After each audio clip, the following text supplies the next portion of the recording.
Dan Kolko with Jake Irvin, Cade Cavalli, and Jake Bennett. Jake, what do the three of you have in common? Let's list the things. We're big. Okay. Starting pitchers. Yeah. Went to Oklahoma. Yeah. Take it away, Cav. What else? We all have an A in our name, you know. Oh, that's a good one.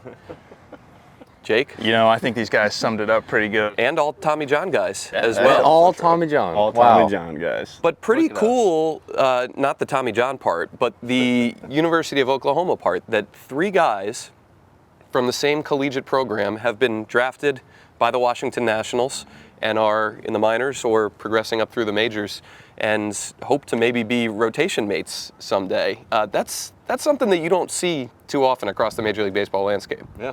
That's what we do at Oklahoma. We breed pitchers, and I think the Nationals have kind of figured that out and ran away with it. So Jake, you got drafted by the Nationals first out of the three of you guys back in 2018, fourth round pick. Cade gets drafted 2 years later. You two shared a rotation at Oklahoma for one season, and then Cade gets drafted. What was your reaction when one of your collegiate teammates was coming to join your organization? Oh, man. Our relationship at OU was outstanding, too. So not only having, a former teammate, but one of my closest friends, it was really cool, man. He just shot me a text when he knew it was coming. It was just a space, nothing else. So I got a blank text. Really? And I was like, no way.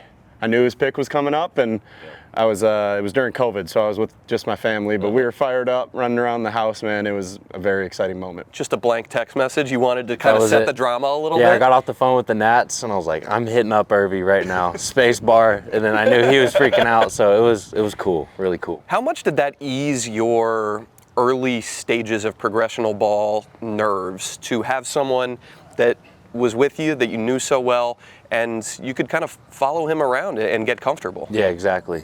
It was huge. It's always nice coming in and seeing a familiar face. And then same thing with college. He took me under his wing. He was our Friday night guy, and I wanted to be that at some point. So I was able to look up to him in that, and then getting here, doing the same thing. And it was just really cool that we ended up in the same spot. So you got drafted by the Nationals in 2020, first round pick. Shared a rotation in 2020 with the guy sitting to your right. So 1 year of these two, 1 year of these two.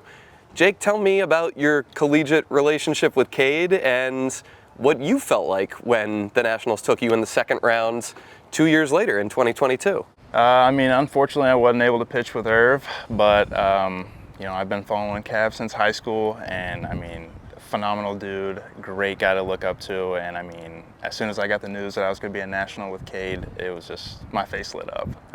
He showed me the ropes, throughout high school and throughout college, and just being able to continue that at the professional levels, pretty awesome. Did you send him just a spacebar text when you got drafted too? For it. Yeah. Sadly, I didn't. I didn't know about that. Okay, all right. Yeah. So for you now, Jake, we'll get to the Tommy John stuff in a second, but what has it been like for you you've got a guy who pitched almost a full year in the major leagues last year. You've got a guy who debuted a couple seasons ago and is going to be a big part of the Nationals' future. And now you hope to join them, down the road. How much are you following these two and the lead that they are setting for you? Following it big time. I aspire to be where these guys are at, and I'm going to try and pick their brains and, learn as much as I possibly can from them. So, Jake, you were the first of the three of you to be drafted by the Nationals. You were also the first to have Tommy John, unfortunately. We talked about it last year when we sat down. Then Cade has his last spring.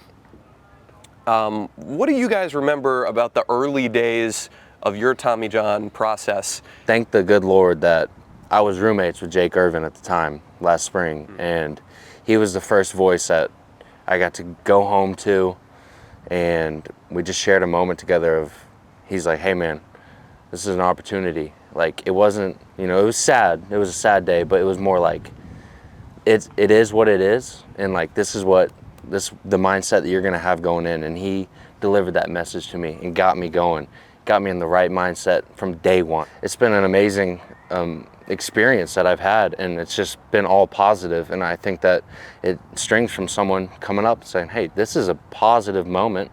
It feels horrible in the moment right now, but you're going to look back And, you know, I'm 11 and a half months out, and everything he said to me is the truth. So now, Jake, from your perspective, you had these two guys, and you knew Cade much more. You were collegiate teammates with him. How much did he help you after you had your TJ? You know, it's kind of the same thing. It's super easy to get down and hang your head, but you know, after talking with these guys, you just really figure out how much of an opportunity it is to get dialed in, like Cav was saying. Get your sleep right, your lifting right, get, you know, as strong and as athletic as possible, clean up those little things in your delivery, and once, you know, I started thinking like that, it just took off. Jake, for you, you're focused on doing all that you can to help your team win games. You're focused on your team and trying to, you know, progress from where you guys were last year. But beyond that, do you allow yourself to think about the possibility of sharing a major league rotation one day with two guys that have followed very similar tracks to you? Absolutely, man. I mean, that's, you know, being as close as I am with Cav, we talk about it all the time. It's something that we get to do that's really special, and now the fact that Jake's on the exact same path both of us took, it's wild, man. And it truly is a blessing. We're grateful to have each other, and, you know, have gone through all of this kind of together. And you know, man, it's wild. It really is wild to think about where we were just a few years ago, and getting to this moment, man. It's a blessing. Well, 3 OU boys done good here in Nationals camp, and we'll see what the future has for them. Jake, Dan, thanks. Cade, Thanks, Dan. Jake, Thank you very much. thanks for sitting down with me, boys. Yes, sir. Good luck in the future. Appreciate it. Absolutely. Thank you.